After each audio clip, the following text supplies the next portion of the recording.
Imagine being a kid, stepping outside your own house, and never knowing if your neighbor was about to scream at you, or attack you.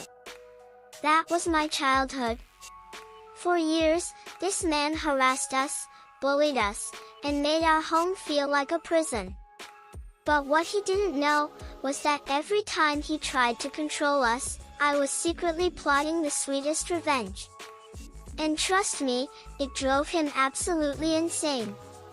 If you've ever wished karma would finally catch up to someone who made your life miserable, you're going to love this story. Make sure to hit like, subscribe, and let's dive into one of the most satisfying tales of revenge you'll ever hear. I grew up in what should have been an ordinary neighborhood. Suburban streets, kids riding bikes, summer barbecues. But our family got dealt the worst hand possible. We lived next door to a monster disguised as an old man. On paper, he was in his 70s. Retired. Supposed to be the kind of guy who hands out candy at Halloween. But in reality, he was like a storm cloud that never went away. His voice was always raised, his face always twisted in anger, and his mission in life seemed to be making sure we were miserable. It started small. He'd throw piles of snow from his driveway directly into our yard, like his mess automatically belonged to us. Then he began crossing onto our property, trimming our trees without permission, hacking branches off like our yard was his to control. As a kid, I didn't fully understand why. But even then, I could feel it. This wasn't about landscaping or snow. It was about power. About reminding us that we couldn't stop him. When he'd see us outside, he'd scream about our grass not looking nice enough. His words weren't just complaints, they were venom. Spit flying, curse-filled tirades that made my stomach twist into knots. The worst moment? My sister. She was a teenager, not even 18, pushing the lawnmower one summer afternoon. He stood there, watching. Eyes. If the law wasn't going to stop him, then maybe I could. But I didn't want violence. That would make me like him. No. I wanted something clever. Something that would eat at him from the inside.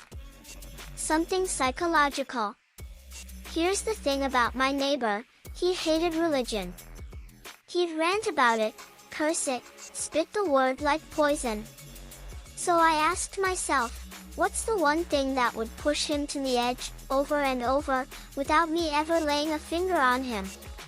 The answer was so simple it was beautiful: Jehovah's Witness visits. So every time he screamed at us, every time he crossed our yard like he owned it, every time he made my sister cry, I'd sneak to my room, dial a number, or fire off an anonymous email. Hello, I'd like to request a visit from my neighbor. He seems very interested in spiritual discussions. And then I'd wait. The first time, I peeked through the blinds, heart pounding with anticipation. Two well-dressed visitors walked up to his door, pamphlets in hand. He opened it. And oh, the transformation. His face went from smug superiority to pure, unfiltered rage. His voice thundered down the block. Door slammed. Visitors baffled. Me? Fighting to keep from laughing out loud. But I didn't stop at once. Oh no. I turned it into a ritual. Every time he wronged us, every time he thought he'd won, I'd set the wheels in motion again. Knock, knock. Pamphlets. Outrage. His voice got louder each time. His patience shorter. You could almost see the steam coming out of his ears. And the best part? He had no idea it was me. For years, this went on. My revenge wasn't explosive, it was slow, steady, dripping like water torture. And while it didn't erase the damage he'd done to us, it gave me something priceless: control. But karma has its own timing. Eventually, word spread, he was arrested. Not for us, but for abusing his wife. The very same man who'd spent years terrorizing us finally crossed a line the law couldn't ignore. He went to prison. I remember hearing the news and feeling a weight lift off my chest. My house finally felt like home again. And in the back of my mind, I pictured him, sitting in a cell, stewing.